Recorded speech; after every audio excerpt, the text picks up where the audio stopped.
구약성경 79쪽에 있는 창세기 49장 29절로 50장 14절까지 말씀입니다. 다 찾으셨으면 서로 교독하겠습니다. 29절 제가 먼저 읽습니다.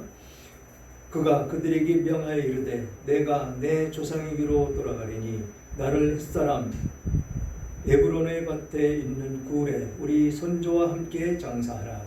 이 굴은 가나안 땅 마므레아 막벨라 밭에 있는 것이라. 아브라함이 햇사람 에브론에게서 밭과 함께 사서 그의 매장지를 삼았으므로 아브라함과 그의 아내 사라가 거기 장사되었고 이삭과 그의 아내 리브가도 거기 장사되었으며 나도 레아를 그곳에 장사하였노라. 이 밭과 거기 있는 굴은 햇사람에게서 산 것이니라. 야곱이 아들에게 명하기를 마치고 그 발을 침상에 모으고 숨을 거두니 그의 백성에게로 돌아갔더라.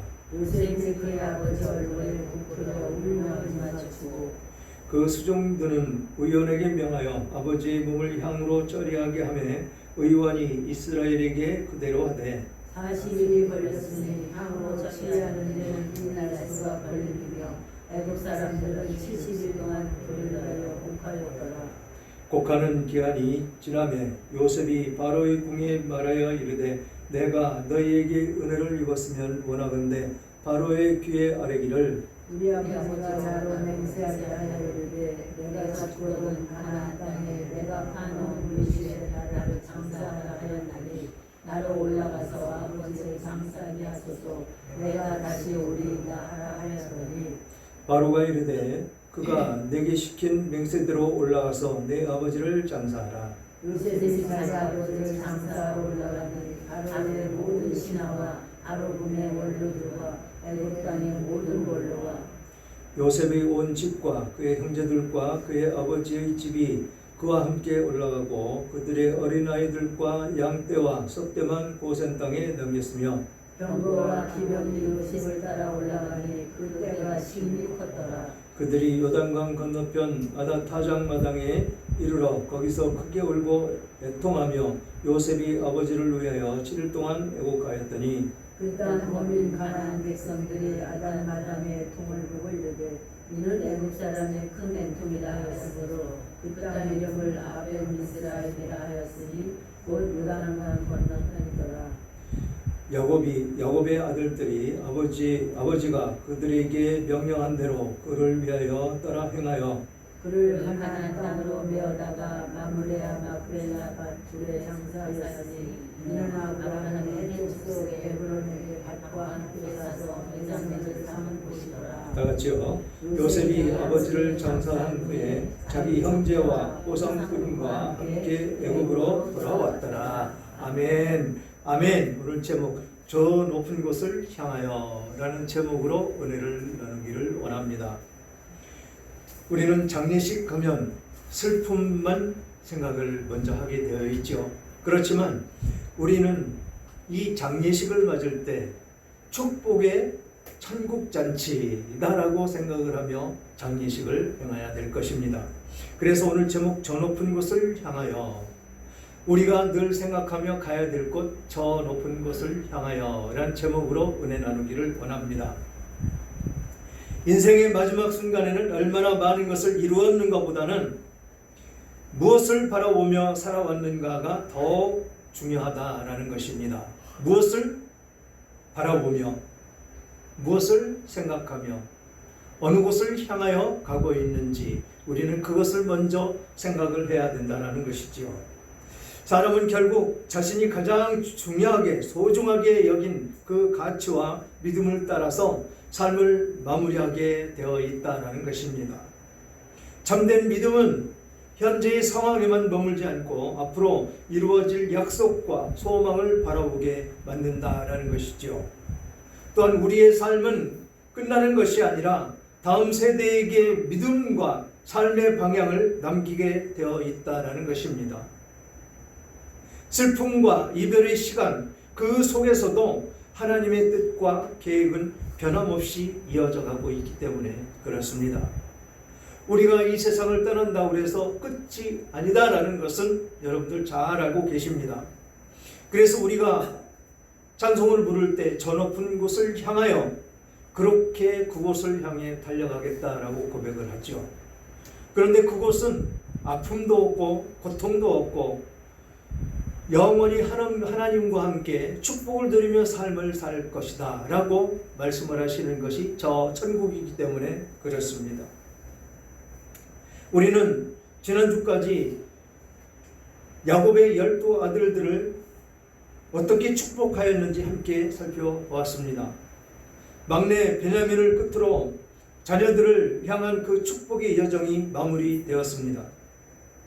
오늘 본문은 죽음을 목전에 둔 야곱이 자신의 그 마지막을 어떻게 맞이하고 준비하는지를 보여주는 그런 귀중한 대목입니다. 자손들에게 장례 절차를 당부하는 모습은 표면적으로 여느 사람들과 똑같은 그런 평범한 유언과 다르지 않아 보입니다. 그러나 깊이 들여다보면 단순히 한 개인의 마지막 부탁이나 명령을 넘어선 그 메시지를 함축하고 있다는 것입니다. 12 아들에게 선포된 그 어떤 축복보다 본질적인 내용을 다루고 있고 야곱이 생애의 마지막에 전하는 종말론적인 복의 선언이기도 하기 때문에 그렇습니다. 말씀을 살펴보며 우리가 앞으로 처해져야 될 그런 모습, 또한 장례식에 참여하게 될 우리들의 모습, 이 본문을 살펴보면서 우리는 은혜 받기를 원합니다. 29절부터 보면 그가 그들에게 명하여 이르되 내가 내 조상에게로 돌아가니 나를 햇사람 에브론의 밭에 있는 굴에 우리 선조와 함께 장사하라. 이 굴은 가나안 땅 마므레 앞 막벨라 밭에 있는 것이라. 아브라함이 햇사람 에브론에게서 밭과 함께 사서 그의 매장기로 삼았으므로 아브라함과 그의 아내 사라가 거기 장사되었고 이삭과 그의 아내 리브가도 거기 장사되었으며 나도 레아를 그곳에 장사하였노라. 이 밭과 거기 있는 굴 햇사람에게서 산 것이라. 야곱이 아들에게 명하기를 마치고 그 발을 침상에 모으고 숨을 거두니 그의 백성이로 돌아갔더라 라고 말씀을 합니다. 이 밭과 이 매장지 그 굴은 아브라함이 산 것입니다. 아브라함이 사라가 죽음으로 말미암아서 매장지를 마련해야 되기에 그곳을 샀습니다. 그런데 그것이 얼마나 넓기에 계속해서 자손들 후손들까지 그곳에 들어가느냐라고 생각할 수가 있는데 이 묘지는 단순합니다. 바위에 굴을 파고 사람이 누워있을 만한 자리를 만들어 놓고 한 자리만 있습니다. 그리고 뒤에 공간이 좀 있고 그렇게 해서 장사된 사람을 그곳에 침상 위에 눕혀놓습니다. 눕혀놓고 다음 매장해야 될 사람이 나오면 그곳에 다 산화된 그 시신, 뼈만 남은 그 시신을 뒤로 넘깁니다. 그리고 그곳에 그 침상 위에 다음 사람을 눕혀서 똑같이 그렇게 돌아가면서 그렇게 매장지를 사용하고 있는 것이 이스라엘의 장례 법칙입니다. 그렇게 장사 지내고 난 이 사람들은 그곳을 가볼까요? 안 가볼까요? 장례식 외에는 안 가봅니다. 가볼 필요가 없기 때문에. 육신은 죽어서 흙으로 돌아가고 그리고 영은 우리가 늘 소망하는 저 천국으로 가기 때문에 그렇습니다. 육신은 무해합니다. 아무것도 없습니다. 생각도 못하고 깨닫지도 못하고 바라보지도 못하고 말도 못합니다. 그리고 이 이스라엘 백성, 이스라엘 사람들이 그렇게 그 굴에다가 매장을 하는 것은 부활신앙 때문에 그렇게 뼈를 보존하고 있다는 것이죠. 이런 문화 가운데 이들은 그 장사하는 그 모습이 어떤 모습이냐라는 것입니다. 우리는 매장지를 만들어 놓으면 어떻습니까? 예수 믿기 전에는 끊임없이 찾아갔죠. 가서 벌초도 해야 되고, 벌초 안 하면 사람들이 손가락질하고 욕하기 때문에 가야 되고, 그랬었던 그 모습이 우리 유교 사상이 지배적으로 그렇게 되어 있기 때문에 그랬습니다. 그리고 지금은 그런 게 없지만 옛날에는 심효살이 3년을 했습니다. 매일같이 밥에서 묘자리 옆에다가 움막을 지어놓고 그곳에서 자면서 밥을 해놓고 물을 따다 놓고 아침 저녁으로 제사를 지냈고, 그런데 예수 믿고 보니까 그것이 얼마나 허황된 일이었었는지를 깨닫게 되는 것이죠. 이미 예수 안 믿었으면 그 영은 지옥에 가서 그 자손들이 그것을 하는지 안 하는지조차 알아요, 몰라요? 전혀 모릅니다. 그런데 거기에 대고 매일같이 절하고 있고 밥을 떠올려 놓고 있고, 그런 모습이 우리의 옛 모습이었다라는 것입니다. 예수를 믿기 이전의 그 모습. 저 어렸을 때만 해도 심효살이 하는 것을 보았습니다. 심효살이 안 해도 3년상을 했었죠. 3년상. 3년 동안 대청에다가 상을 차려놓고 아침 저녁으로 제사를 지냈습니다. 밥도 놓고 상복 입고 곡해야 됐고, 그거 어렸을 때 그거 보면서 자랐습니다. 아무런 의미 없는 그런 행위를 했다라는 것이, 물론 부모님을 생각하며 사는 것은 좋습니다. 저 역시 그렇게 생각하며 살지요. 어머니, 아버지, 그 부모님 없이 내가 이 세상에 태어날 수는 없었지 않습니까? 그러니까 기리며 생각하며 옛날 일도 추억하며 그렇게 살아갑니다. 그런데 이 모습이 우리 예수 믿는 그리스도인의 그 모습이 되어야 된다는 것입니다. 장례는 치르면 끝이라는 것이죠. 그렇게 해서 지금 이들은 장례를 치릅니다. 그런데 놀랍게도 아브라함과 그의 아내 사라가 거기 장사되었고, 이삭과 그의 아내 르브가 거기 장사되었고, 나도 내 아를 거기에 장사했노라 라고 할아버지, 자기 아버지를 이름을 나열하며 이렇게 불렀는데, 이것은 번역하면서 번역가들이 그렇게 이름을 썼을 것이다 라는 것이 성경학자들의 이야기입니다. 건방지게 무슨 할아버지 이름을 그렇게 함부로 부르며 그렇게 깨느냐라고 생각할 수는 있는데 그렇지 않다라는 것입니다. 그렇게 해서 야곱이 그런 명령을 다 마치고 발을 침상에 모으고 숨을 거뒀다라고 이야기를 하는데, 그 뒷구절이 중요합니다.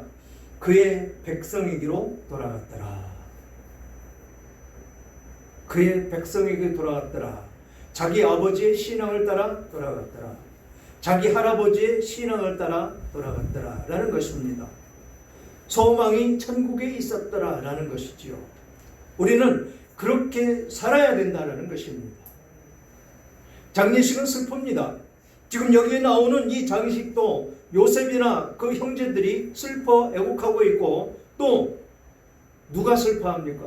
애굽 사람들도 그렇게 슬퍼하고 애곡하고 있는 것을 바라보면서 슬퍼했다라고 얘기를 하고 있습니다. 그 말씀 계속 이어가겠습니다. 50장 1절.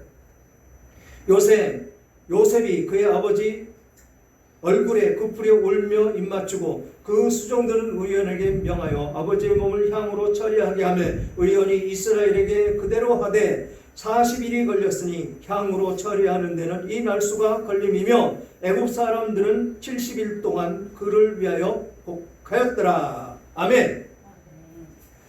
지금 그 시신을 처리하는데 40일이 걸렸다. 향으로 처리하는데 40일이 걸렸다라고 이야기를 합니다. 이 애굽이 지금도 그 미이라로 발견되는 시신들이 많이 있죠. 그렇게 미이라로 처리하는데 약물을 처리하고 시신을 감싸고 그러면서 하는 기간이 40일 동안 걸렸다는 것입니다. 긴 시간이 걸렸죠.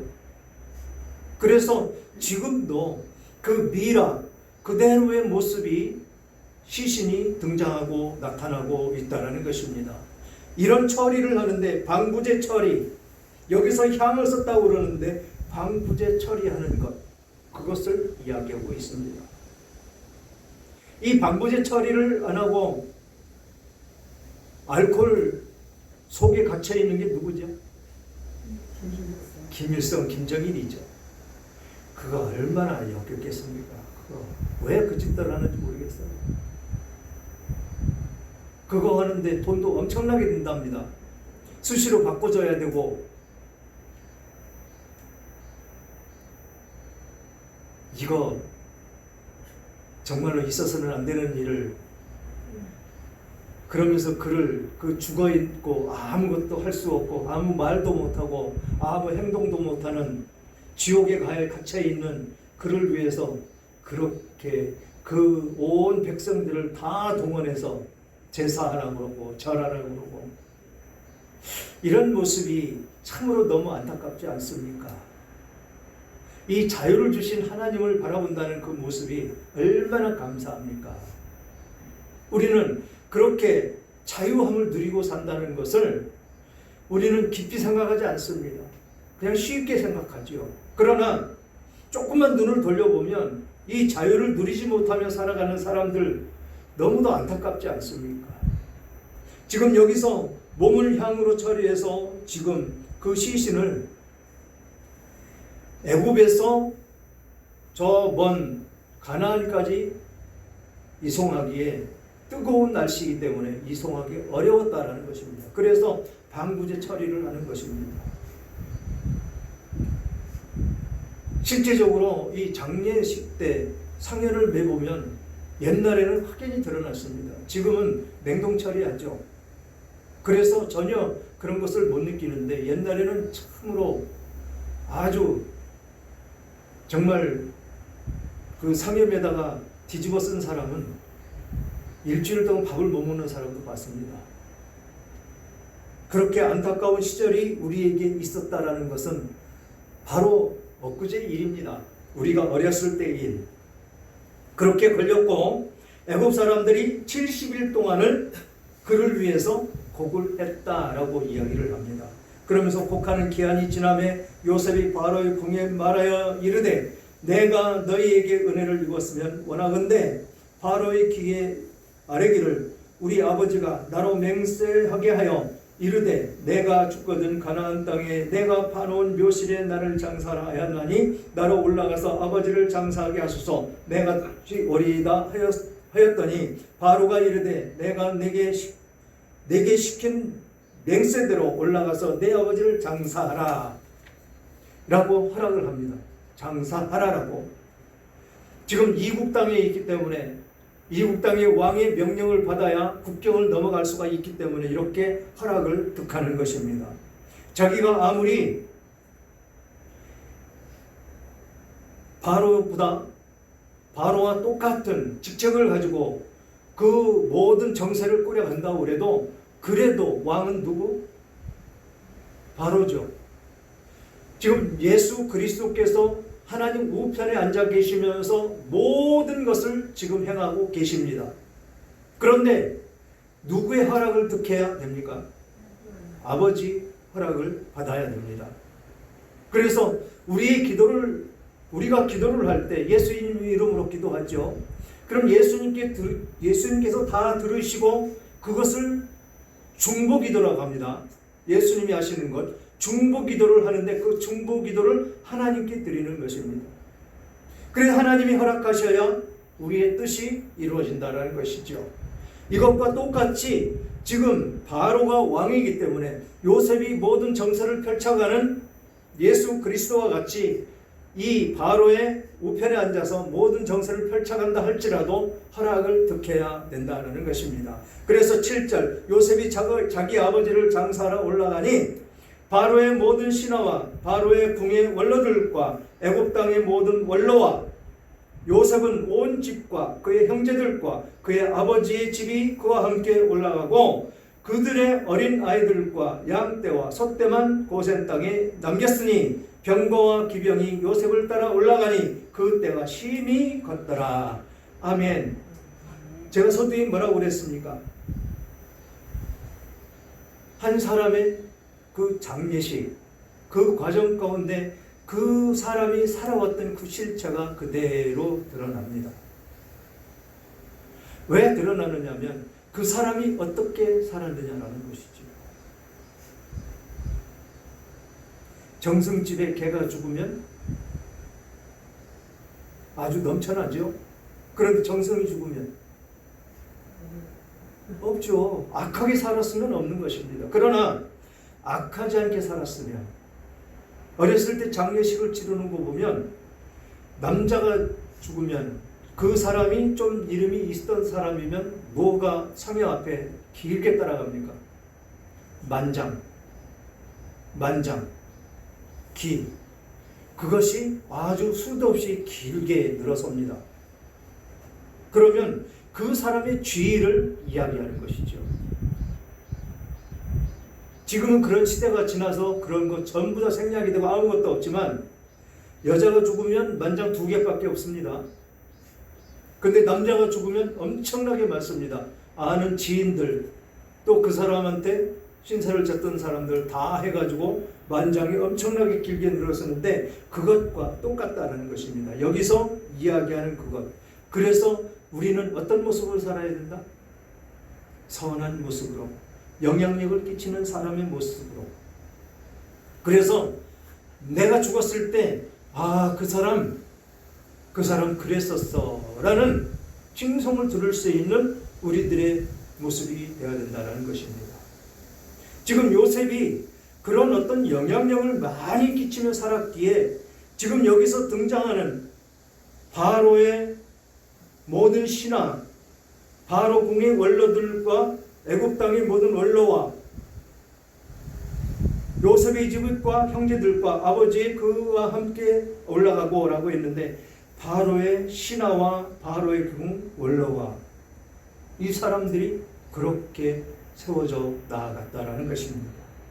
그러면서 10절 보니까 그들이 요단강 건너편 아닷타장 마당에 이르러 거기서 크게 울고 애통하며 요셉이 아버지를 위하여 7일 동안 애곡하였더니 그 땅 거민 가나안 백성들이 아닷 마당의 애통을 보고 이르되 이는 애굽 사람들의 큰 애통이라 하였으므로 그 땅 이름을 아벨 미스라임이라 하였으니 곧 요단강 건너편이더라 라고 말씀을 합니다. 여기서도 며칠 동안 곡했다고요? 7일 동안 참 거창하게 장례식을 치렀습니다.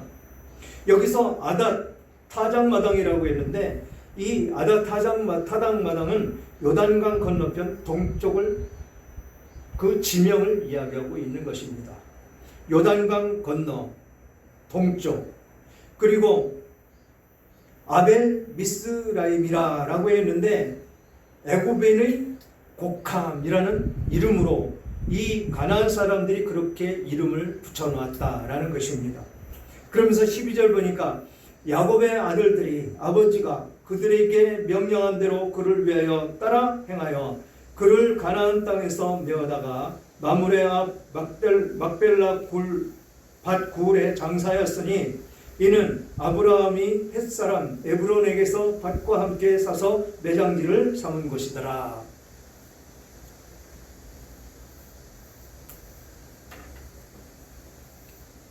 이렇게 매장지를 한 가정이 구해놓으면 그것을 자손 대대로 사용하는 것이 이들의 장례 문화라는 것입니다. 그러면서 14절 요셉이 아버지를 장사한 후에 자기 형제와 호상꾼과 함께 애굽으로 돌아갔더라. 왜 돌아왔을까요? 가나안이 자기 고향입니다. 가나안이 하나님이 주신 축복의 땅인데 왜 돌아왔느냐라는 것입니다.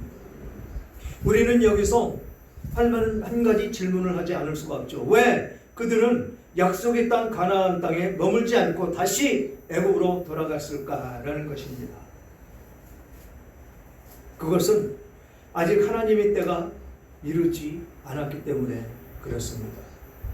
하나님의 때는 누가 안다고요? 하나님만이 아신다라고 오전 시간에도 말씀드렸습니다. 그래서 하나님이 때가 아니었기에 그들은 돌아가야만 했다라는 것입니다. 야곱은 가나안에 묻혔습니다. 그렇지만 그의 자손들은 여전히 애굽에서 하나님의 때를 기다려야 됐다라는 것입니다. 하나님의 약속은 분명하지만 그 약속이 이루어지는 시간은 하나님께 속해 있다라는 것이지요. 하나님은 약속을 주실 뿐만 아니라 가장 정확한 때에 그 약속을 이루시는 분이 하나님이시기 때문에 그렇습니다. 하나님은 약속하신 것을 분명히 이루시고 빈틈이 없으신 하나님이십니다.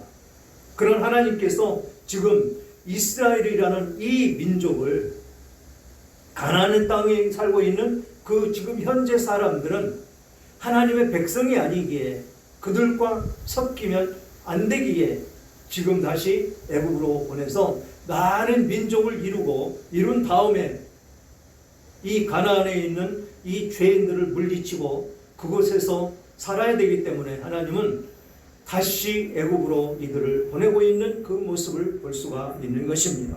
사랑하는 여러분, 야곱의 죽음의 순간에도 하나님의 약속의 땅을 바라보며 믿음으로 생애를 마지막 마무리하는 모습을 보았습니다.